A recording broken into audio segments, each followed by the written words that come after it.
All right, good afternoon, everybody. Welcome to the NCAA Men's Basketball Championship West Regional Elite 8 press conference here at Crypto.com Arena. Before we begin, I have a couple housekeeping items here. First, satellite coordinates for this site. SES3 transponder 14 slot B9, downlink 11,975.5 vertical, date rate 11.914, symbol 7.2. If you have any further questions about satellite coordinates, please see the representatives in the back from Hammond Communications. And a couple other things here. A reminder as a courtesy to your fellow media members and team participants, please make sure to silence your cell phones. Please provide your name and media affiliation each time you ask a question. We have 2 mic holders that will get a mic over to you before you can ask that question. And then for those of us joining here on Zoom, please make sure to use the raise hand function, and we'll address your we're going to address questions here in the room first before we get to those on Zoom, if time allows. And then finally, recording of press conferences on cell phones and cameras is prohibited. All right, we have student athletes here. Thank you. We have student athletes here. We have Estrada, Rylan Griffen, and Grant Nelson. We'll go ahead and open it up for questions for the student athletes. Start right here in the second row. We'll get a mic over to you. For Aaron, just how do you talk about Grant's play a little bit, and then you had a really good game as well. It seems like it's obviously do or die at this point for you and your basketball career as well. That's got to be exciting to be in the Elite 8 now. Grant's performance yesterday was historical, I feel like, and by the numbers too. You know, he was the 4th player to have 24 points, 12 rebounds, and 5 blocks. That's super big time for him. I'm happy for him. He kind of took over. That's late in the second half, like we needed him to. Everybody on our team pretty much knew he was capable of that, and just to, like I said, just to see it happen in March, you know, probably the biggest game of his career throughout his college career so far. I was really happy to see that from him. And then for myself, you know, I just tried to stay aggressive and just take what the defense was giving me. And it feels good to be getting the Elite 8. We'll go next in the 4th row. Out of Tacoma Block, Arizona PBS. Rylan, you played great defense on RJ Davis, you know, ACC Player of the Year, first team All-American. What's kind of your mentality going to the game with that? Just don't let him get going. It was a team effort. I feel like it wasn't just me. I feel like I got help from like all my teammates. Made it hard on him. You know, he's a great scorer. So, you know, I had to study a little extra for him. But, you know, just knowing he was the ACC Player of the Year and, you know, just taking the challenge, knowing that, you know, I think they pretty much beat us in every other category. He just had a game that he normally doesn't have. So I feel like that like held them back a little bit, and we were able to get the win. Were you always up for the challenge to do that? Oh, yeah, of course. I just guard whoever the coach puts me on. I'm ready to guard whoever they put me on. We'll go to the 3rd row over here. USA Today. For Grant and Rylan, the last 2 games have been really tight until the final minutes or in the final minutes, and you finished strong both times. What's allowed you guys to do that? I think all our preparation up to this point, especially I think our non-conference schedule really had a big part to do with it, how we scheduled playing against some of the best bigs and some of the best guards in the nation. I think even though we lost those games, we learned a lot, and I think like this is the best time of the year that we can come together, and we have these past 2 games. Can you repeat the question? Yeah, it's been a tight game the last 2 and finished up strong. What's allowed for that? Just staying together and being a team. We've already been through adversity before. Like he said, those 6 losses, like we've already seen adversity multiple times, so we know how to handle it a lot better. And it's win or go home now. Back then, it was like we knew we were going to play another game. Now, like, we either fix it right now or the season's over with, and we're going to be in the locker room sad. So just knowing that and playing for each other, helping us close these games out. Next over here on the right. You guys have played Clemson before. What do you remember about that game, that takeaway? I think it was in November. And then when you're preparing for tomorrow night, do you go back and look at that game, or do you care more about their recent games here recently in the tournament? I think there's a lot to learn from the last time we played them. I think we fronted the post a little too much, gave them too many angles, their bigs, and then we let their shooters get hot. So I think we got a lot to learn, but also, I mean, that was the beginning of the season, and I feel like a lot has changed for them, and same with us. So, I mean, we're definitely going to make some changes on the scouting report, and I think we're going to do our best to do what we can to stop their best players from getting hot. Jordan next here in the second row. Jordan Mendoza, USA Today. Alabama is primarily a football school. Everyone knows Alabama as a team that's always winning national championships on the football field. Now, as a basketball team, you guys have something to do that no basketball team at Alabama has ever done before. What would it mean to have the Crimson Tide make its first ever Final Four in school history? Any one of you guys. It would mean a lot, just being probably legends on campus. They always say where legends are made, so just making the Final Four we would be a historic team in Alabama history. Just being a part of that just would be great, but it's not going to be given easy for sure. Like, Clemson's a great team, so, in order for us to get that, we're going to have to work really, really hard and play really, really hard in a really, really good game tomorrow. So we'll focus on the game first, and then all that other stuff comes after. Aaron or Grant? I kind of just agree with Rylan saying. I think we're more so just trying to focus on the game right now, and just look at, the history behind it and everything after that. All right, we'll go next to the second row. This question is for Aaron and Rylan. It's about Grant. What does his game do for the team? How does it kind of open up things for everybody else? I think Grant is a very versatile player. He showed yesterday he could shoot the three off the dribble, off the catch. He can take it in the post. He can drive. So I think for us in our offense, it kind of just opens it up for everybody else, especially when he gets going, because, we have so many great shooters on our team. So if they did start doubling or helping or whatever they wanted to do, we have a counter for it in every aspect. For Grant, yeah, he's like I said, it's a different, play with Chuck the first year, Grant different year. They're two different bigs defensively. Grant is like a great mobile big. He can switch on the guards. Like yesterday, he switched on to RJ Davis and made two big plays, had two big stops. That's something that wasn't Chuck's strength, but it's Grant's strength. So, we played a Grant stress on defense. So, he's a big-time defender. He had 5 blocks. He was in the company with Tim Duncan and all the other Hall of Famers. So, he's been great defensively lately.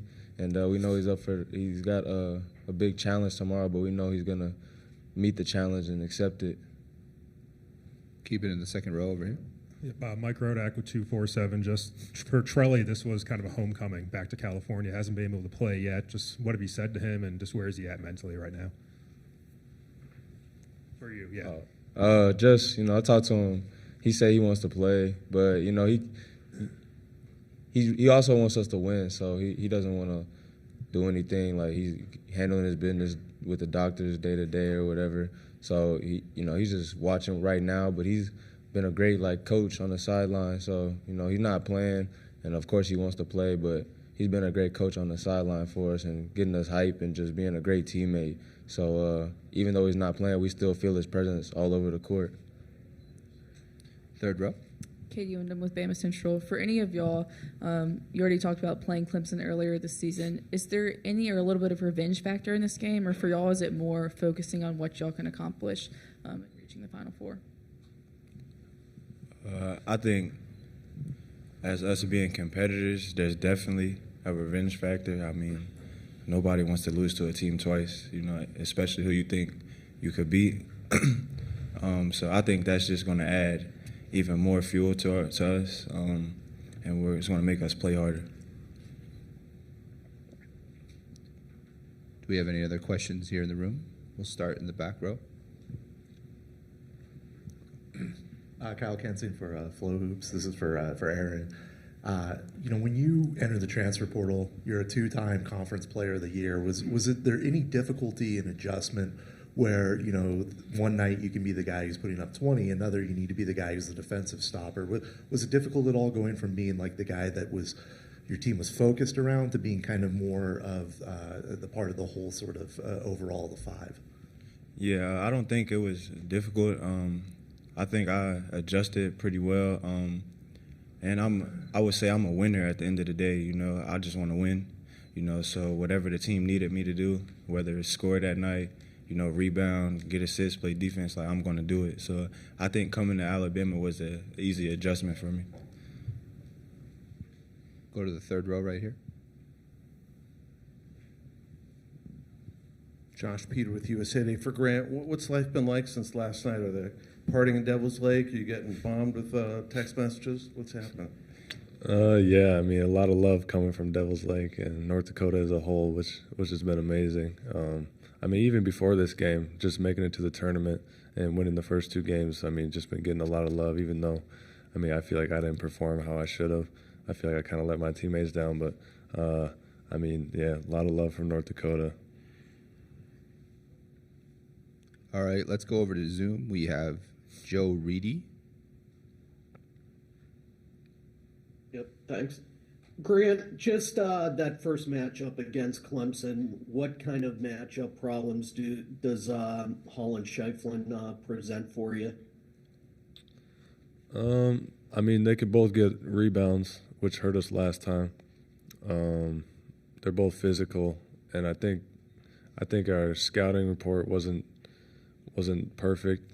We didn't follow it how we should have, and we got a lot of adjustments to make. We're still kind of learning our role defensively as a team, and I think we've grown a lot, especially in these past three games. And I think that'll help going into this game. We'll continue on Zoom. AP Steedham. Yeah, AP Stedham of AP and Kelly, as we see it, syndicated radio. These are one of the players. What happened in the last Clemson game that you'd like to see a turnaround? You mentioned the rebounding. Any other facets of the game that you'd like to reverse?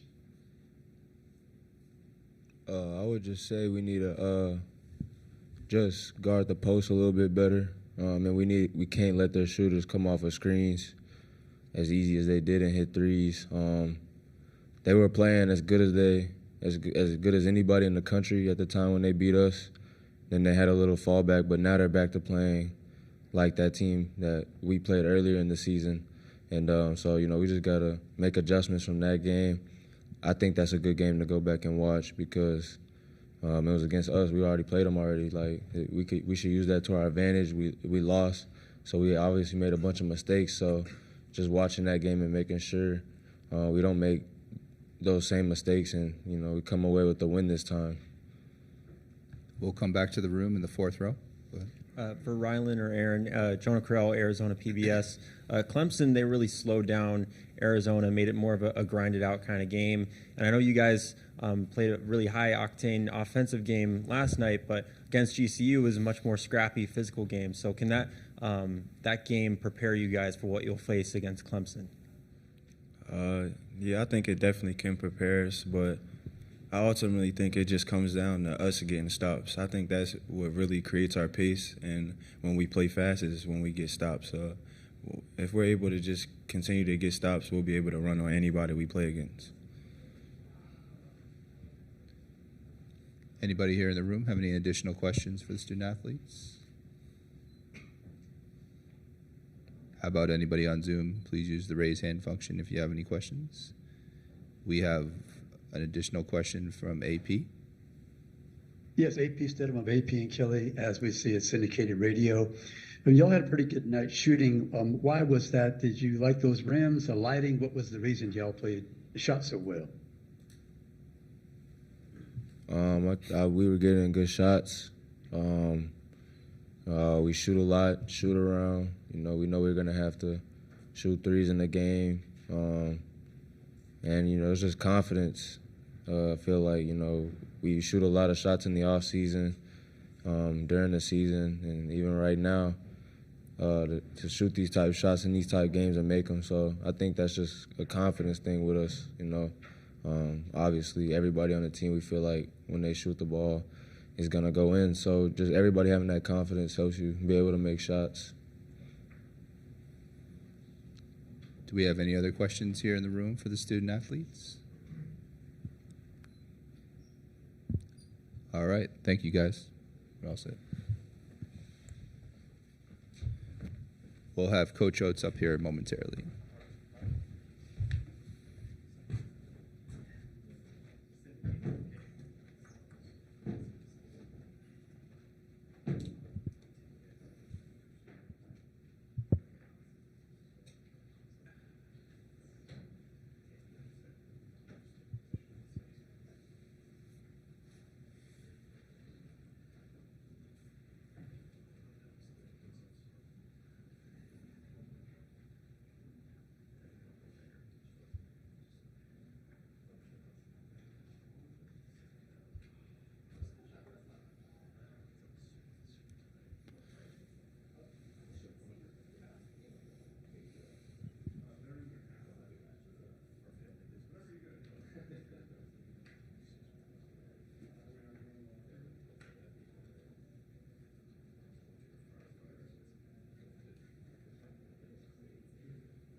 Yeah.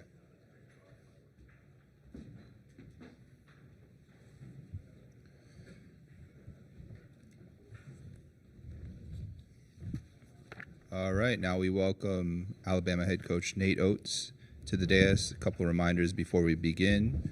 Make sure to identify yourself before asking a question. We have 2 mic holders in the room here. Those of us joining on Zoom, who have just joined us on Zoom, please make sure to use the raise hand function, and we'll get to your questions if time allows at the end. And then one final reminder, recording the press conferences on cell phones and cameras is prohibited. Coach, we'll have you begin with an opening statement, then we'll open up for questions. Yeah, we're excited to be in the Elite Eight. We never been to a Final Four at Alabama. Neither is Clemson, I guess. So, got 2 schools trying to get to their first one. I think everybody will be amped up, ready to play. We're trying to get healthy.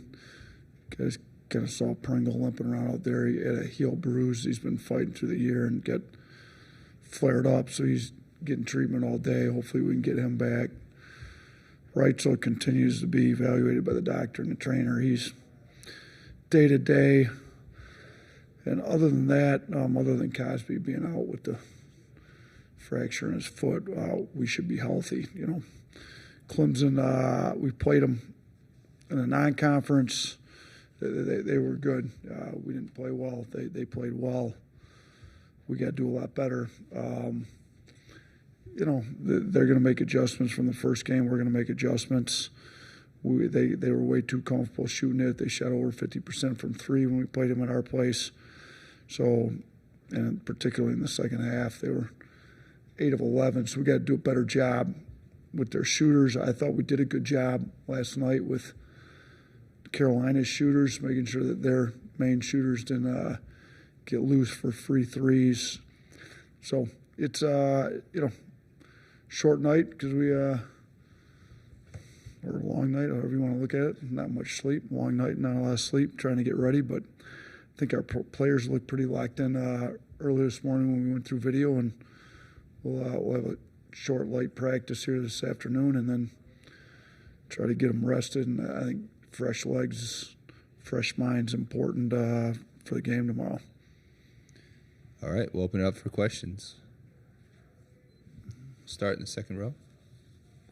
We'll get a mic holder. Mic over to you. There you go. Ryan Hennessy, NBC 13 in Birmingham. Coach, do you like that you played this team before? Do you think that's an advantage or a disadvantage if they have tape on you? They have tape on us. We have tape on them. You know, I don't mind it. You know, we've told our players from game 1 to game 2 who's going to make the best adjustments. Sometimes we did, sometimes we didn't. You know, I thought we did play better against Mississippi State second time around than even the first time we won both. Thought we improved from the first time we played Tennessee to the second time. Wasn't good enough to beat them, but they're a really good team. Auburn wasn't, you know, we didn't. So there's some of the times we made better improvements from game 1 to game 2. We're going to definitely need to be the one to make better improvements this game because they were significantly better than we were at our place. And we didn't handle their physicality well. I think we're playing better, handling physicality more. North Carolina was a physical team. I thought we did a good job handling that one. So, you know, this is one that I'm probably glad that we played them early, so our players have some idea of the physicality and how good their bigs are, because they're you know, their bigs hurt us a lot inside, and their guards hurt us too. I mean, we didn't do a good job taking away their best players. I thought, you know, Hall and Gerard and Hunter all got off on us pretty good the first time. We'll go to the third row. Get a mic over to you. Katie Mendham from Bama Central. Talking to the players a little bit about whether they view this as a revenge game. Aaron said, as a competitor, that's part of it. Is that something you're using as motivation for this game, or is being the first team to get to the Final Four in program history motivation enough? I mean, we'll use whatever we can at this point, whatever we think resonates with our players. But I think as a competitor, if you've got some pride, you got embarrassed on your home court earlier in the year and you got a chance to redeem it. on a neutral floor, I'd think that'd be a little extra motivation for you right there. But, Clemson's also trying to make their first Final Four. They're going to be extra motivated. So we can't just rely on being motivated because the other team's going to be motivated too. We got to be locked into a scouting report, focused, detail-oriented, things that we've been good at here in the tournament that maybe we lacked during the course of the year at different times. We'll keep it in the third row. Josh Peter with USA Today. I was asking the players about the strong finishes you guys have had the last 2 games and what's allowed you to do it, and Rylan pointed out it's not what happened to the non-conference schedule. And sort of learn from that. What has your team learned? How have you been able to put it together the last 2 games? Yeah, we try to talk through, what do we learn from every game? And I talked to our players if, when we got here late before the NCAA tournament started, like what have we learned, like from the losses particularly? Like they're not failures if you learn from them. There's lots of things in life that don't go the way you want them to go, and if you learn from it, it can be a win even if it was a loss at the moment. So, one of the big things was our last 8 minutes, last 12 minutes of the games, we weren't good in the non-conference. We were tired, we made bad decisions, we folded, we collapsed. So, I took that timeout about 8 minutes. We had the media timeout shortly after that. And both those timeouts, I think the energy was like we got to go now. Now, we still ended up being down. They made a little run there. And R.J. Davis got going a little bit, and they took the lead. I thought our guys showed a lot of resilience. And we talked to them about sometimes you're going to do things right, and the other team's going to make tough shots, and you just got to go to the next play. So, let's quit dwelling on it, not feel sorry for ourselves. Let's go to the next play. The last play should have no impact on the next play, and I think we've done a pretty good job moving on to the next play, especially at the end of games, just figuring out a way to get some wins. We'll go to Jordan here in the second row. Jordan Mendoza, USA Today. You're at a school that's always going to be associated with football, with the amount of success it's had on the football field. You've mentioned that we have a chance to go to the first Final Four in school history, and also this is your second Elite Eight ever in school history. What does this moment mean for Alabama basketball, and what could it mean to go to its first Final Four? Yeah, we got 2 schools like that here, right? Alabama and Clemson playing in L.A. Most people think we're playing a Rose Bowl out here probably, right? So the basketball Rose Bowl. I think it'd be huge, because we came in and Alabama football is obviously best football program in the country over the course of college football. In my opinion, they've got all kinds of national championships, but it's been, multiple sports have won national championships at Alabama. The athletic department as a whole is a championship level athletic department, and we needed to get men's basketball up to the level that a lot of other sports are at. So, if you could make, the Final Four, obviously winning the national championship's the biggest thing, but the Final Four is huge, men's basketball. So if you can get to a Final Four and kind of put yourself on that stage, I think we've been able to recruit some high-level players. Players want to play here. We've won 2 SEC regular seasons, 2 SEC tournaments since we've been here. We've won a lot, but we've never been to a Final Four. So making a Final Four would be very big for the program. Would show that we're competing with all the best programs in the country for the biggest thing. You're trying to win a national championship. Well, the Final Four is that step right before winning a national championship, and we haven't been to Final Four yet. So this would be the biggest win in the history of Alabama basketball if we could pull it off. And I think our players understand the enormity of the game, and I think their preparation, their effort will match their understanding of how important this game is. Next in the third row here. Coach Ben Golliver, Washington Post. Last night you were talking about the challenges of game planning on a quick turnaround, from a Thursday game to a Saturday game. And we had the pleasure of having some of your grad students sitting behind us, and I think they were the loudest, most locked-in people in the entire building during that game. I'm curious, what role or responsibilities do those guys have in helping get you ready for a team like Clemson? And then in-game, what exactly is their role? Because it seems like they were hype men. They really knew Carolina's playbook, it seemed like, as well, from what I could overhear. And just curious what role they have for you guys. Yeah, we rely on our GAs a lot, and they're good. But they help with a lot. They help put the scouting. They help the assistant in charge of the scout put the video together to go. So they're working ahead because I'm not going to look at the next team until we're done playing the current team. But they are. They're working ahead all the time, and so they've got everything ready to hand to the assistant in charge of it when they need to. Goes from everything, trying to listen to the video with the sound up, trying to get play calls off the sound, and looking at hand signals to get play calls. So they've got that all in their head. They've tried to teach it to everybody, but they know it pretty well. In the course of the game, we chart a lot of things. We chart offensive efficiency, defensive efficiency.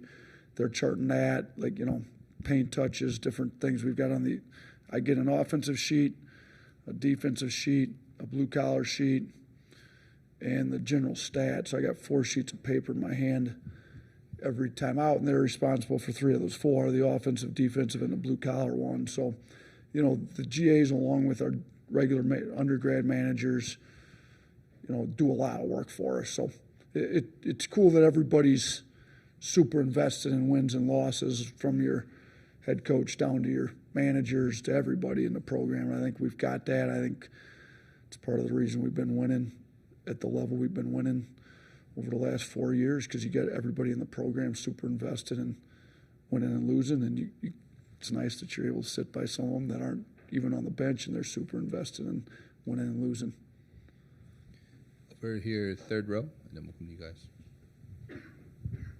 Coach, we talk about your play. Chris Stewart, Crimson Tide Sports Network. We talk about your players, or how you as a staff help them to understand the moment and deal with everything that they're in right now. But how do you personally manage the moment when it's a new experience for you as well?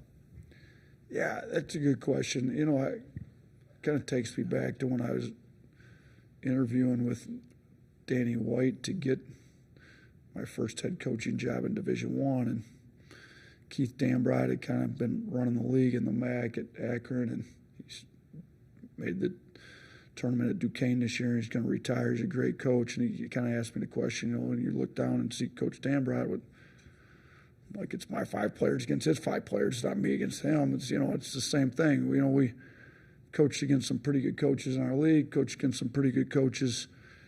At the end of the day, the ball goes up.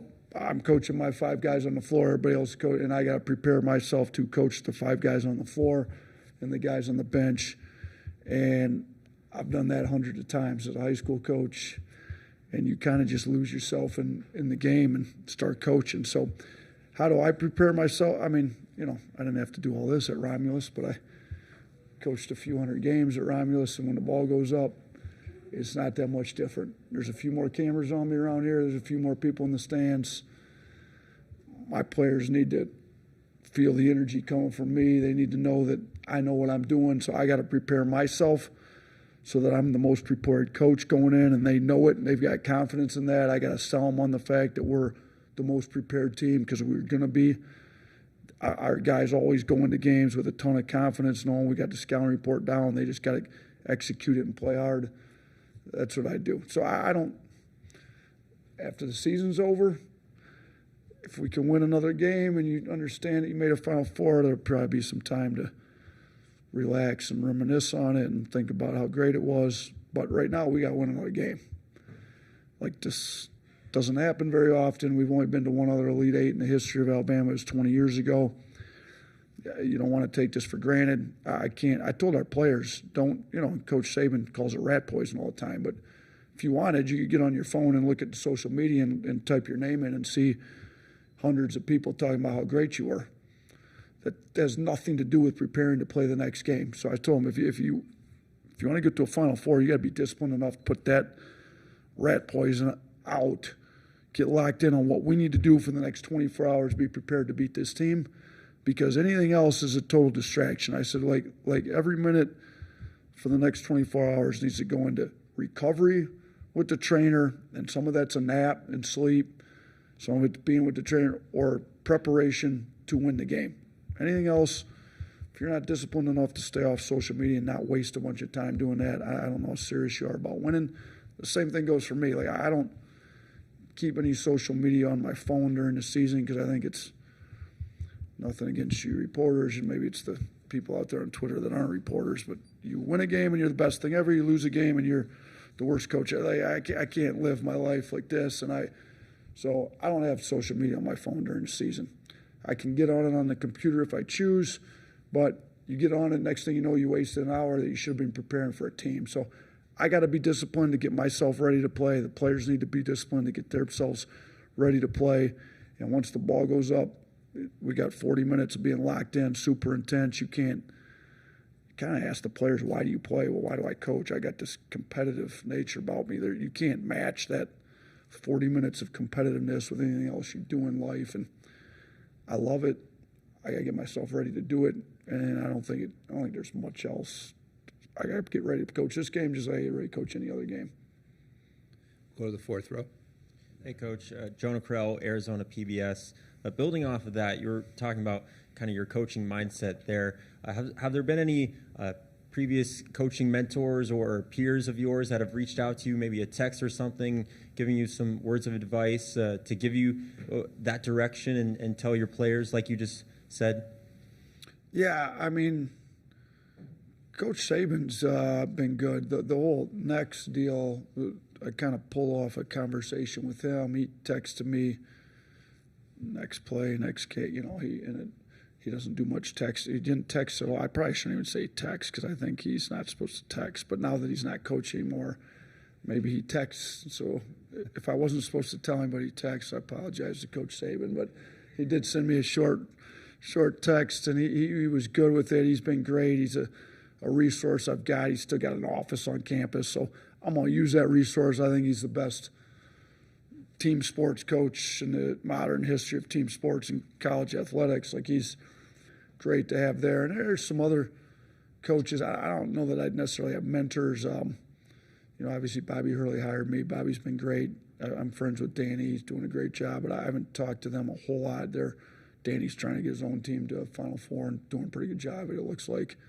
But talked to some retired coaches. I made a couple calls before the NCAA tournament just to some coaches. I called Frank Martin because they South Carolina had, if you go back and look when they made their Final Four run there, they were kind of on a down stretch. They had lost a few. Like, we weren't playing our best basketball going into this tournament. Neither were they. Just how do you get your mindset to change? I actually talked to Coach Boeheim, who did it twice at Syracuse, weren't playing their best at the end of the regular season. ACC tournament, got on a run, made a Final Four. Like, how do you get – so I reached out to those guys, and they were great. They talked to me about the whole thing. But, I was a high school coach, and then I coached for Bobby Hurley for 2 years, and then I became a head coach. So I haven't really worked under – it's been a long time, other than the 2 years with Coach Hurley, and he was great. I mean, he's been great to me, and Danny's been great to me. But outside of those 2 years, it's been a long time since I worked under somebody. It's kind of more older coaches that have been retired that you kind of reach out to, or older coaches in the business. I talked to Coach Izzo.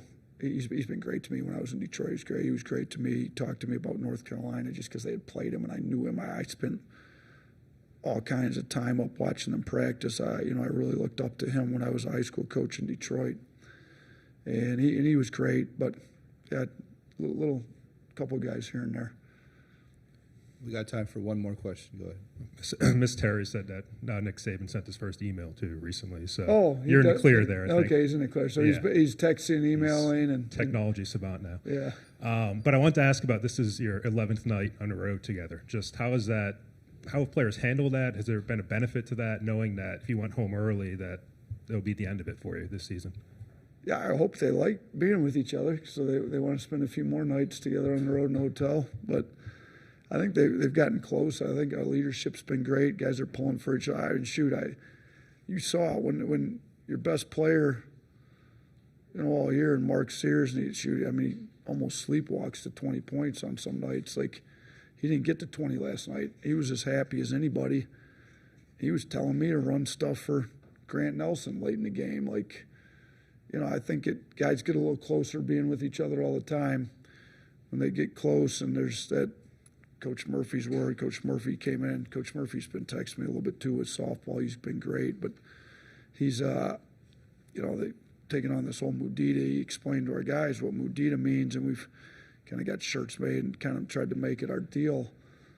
I think when you spend time together, this much time on the road, you kind of get to know each other, pull for each other better. We do this retreat, before classes start in the fall in August, which I think gives them, it's like kind of like 48 hours where you just stay together in one house.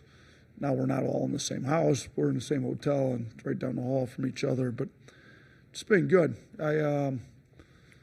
Like I said, I hope they want us to keep staying in a hotel together, because if we can get one more win, we'll have another week together next week. We are going to go home this time. We're not staying on the West Coast for 3 straight weeks. So win or lose, we'll be back on Easter Sunday in Alabama, and then hopefully if it's a win, then we'll turn back around and come out to the West Coast to go to Phoenix if we're fortunate enough to be playing in Phoenix next weekend. Thanks, Coach. Yep.